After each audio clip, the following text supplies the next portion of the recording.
Hey fam, I hope you're having an awesome day and we're excited to get you started on touring your first home. But before we get into these homes, we need to dive into a couple documents.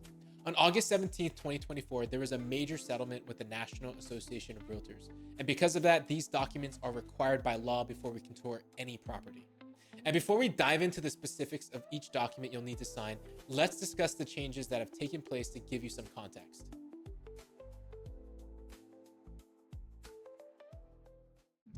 Written buyer agreements are now required. Previously, there was no obligation for buyers and their agents to enter into any formal agreement outlining their relationship. Typically, the first contract you'd see would be the purchase contract when making an offer on a home. With this new settlement, we're now required by law to have a written agreement in place that clearly outlines how we, as your buyer's agents, will be compensated for our services before we even step foot in the property. That's where the buyer broker representation agreement and the agency disclosure comes into play. These documents define our working relationship, our team's role in helping you find the perfect home, and how our commission is structured. While this might seem like an extra step, it actually benefits you as a buyer. Why? Because it brings more transparency and clarity to our relationship. You'll know exactly what services we're providing, how we'll be compensated, and what to expect from our team throughout the process. This way, there's no guesswork or confusion, and we're both on the same page from the very beginning. Ultimately, this helps build trust and ensures a smoother, more professional experience. With that out of the way, let's break down these documents by starting with the Buyer Broker Representation Agreement. Section 1, Properties. This section outlines the type of properties we'll be looking for, like residential homes, commercial properties, or land, and it specifies the geographic area where you're interested in purchasing. Essentially, it sets the scope of our work and ensures that we're showing you properties that match your criteria. Section 2, Length of Agreement. This section outlines the duration of our agreement. It begins on the date we both sign and ends either on a specified time frame, usually 1 year, or once the transaction is completed. This sets a clear timeline for our partnership and ensures that we're fully committed to supporting you until we reach the goal of purchasing a property. Section 3, Agency Disclosure. This part covers the nature of our agency relationship, which is documented separately in the agency disclosure form. It simply confirms that we are acting as your representative and will be advocating for your best interests throughout the home buying process. Section 4, Broker Efforts. In this section, we're committing to you that we'll work hard to find properties that fit your needs, provide detailed property analyses, assist with offer presentation and negotiation, and collaborate with the seller's agent to ensure a smooth transaction. Our role is to make sure that you're getting the best service and advice as we navigate the market. Section 5, for best experience. This section emphasizes the importance of our collaboration. It encourages you to have our team accompany you on your first property visit so we can provide insights and help you make informed decisions. It also states that all negotiations should be conducted in good faith and exclusively through our team. This streamlines communication and ensures that we're representing your best interests effectively. Additionally, entering into multiple buyer-broker agreements simultaneously could result in extra fees. This confirms that you are not involved in any active exclusive agreements, ensuring there's no overlaps and helping us avoid any potential issues. Section 6, Broker Fee. Here's where we get into how we're compensated. This section explains that the broker fee is fully negotiable and outlines when it's due, typically at the successful closing of the property. It's important to note that either party can pay for our broker fee, whether that be you or the seller. With that said, this fee is most often paid by the seller out of the net of their sale, and we can negotiate those details in the purchase contract. We will find out if the seller is offering compensation to pay for our broker fee well before you submit your offer. This way you know exactly what to expect. In the rare case that the seller does not provide compensation, you will be responsible for covering the broker's fee directly. Keep in mind, we've never encountered a seller who didn't offer compensation. But if that situation arises, we can make it manageable for you by adjusting your offer to include a lower purchase price that takes our broker fee into consideration, allowing it to be included into your closing costs. This way, your overall expense would effectively be balanced out. The fee is typically stated as a percentage plus general excise tax. This is the maximum amount we can receive. For example, if our agreement lists 3% plus GET as our fee, and the seller offers 4% plus GET, we can only receive 3% plus GET.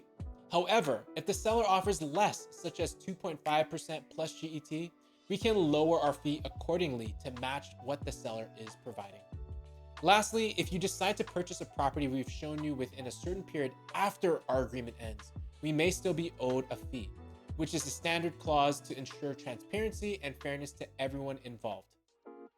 Section 7, Additional Terms. In this section, we can add any specific conditions or agreements we want to include. For example, this is where we note that the general excise tax will apply to our broker fee, as this is something that our brokerage requires. Additionally, this is where we note the agency disclosure form, which we'll be going over shortly. Section 8, Other Buyers.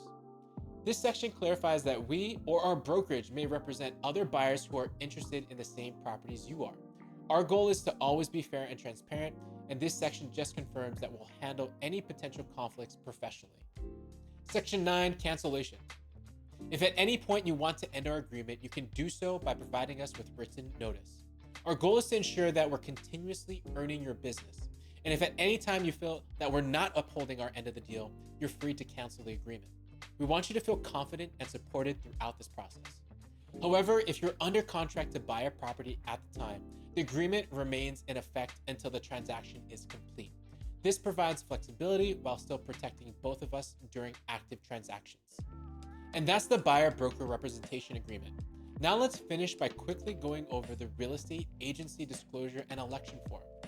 This agency disclosure form is meant to help you understand the 3 most common types of real estate agency relationships used in our industry.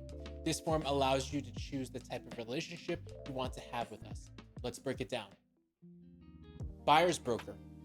This is when our brokerage represents only you as the buyer.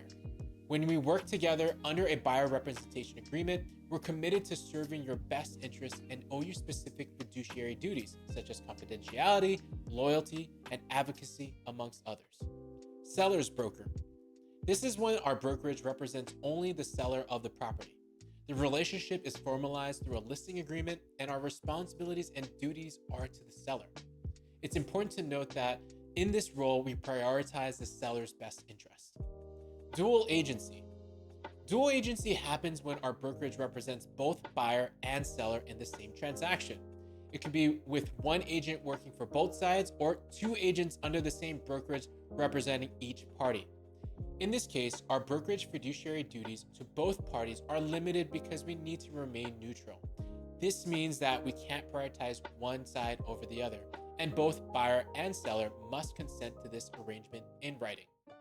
You can select more than one option, and we recommend choosing both buyer's broker and dual agency. This way we can represent you as a dedicated buyer's agent while also keeping the door open in the case that we come across a property where the seller's agent is also part of our brokerage. By selecting both, you gain more flexibility and increase your options, which can be especially beneficial when negotiating or gaining insights about the property. It ensures that you're covered in any scenario and helps us navigate the transaction as smoothly as possible. And that's a wrap on the new NAR settlement and our buyer-broker representation agreement. If you have any questions or need any clarification on anything we covered, feel free to reach out. We're more than happy to help. Thanks for watching, and this is the part of the video where I ask you to click the subscribe button because we'll be posting more videos like this in the future and you won't want to miss it. Take care, and I'll see you in the next one.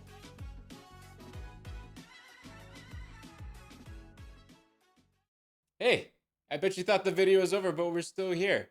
Well, fun update, as I was editing this video, we encountered our first seller who is not offering up compensation. So this video aged very, very poorly within the matter of days. So yeah, never say never, I guess, but I still hope you learned a lot in this video, and we'll see you in the next one.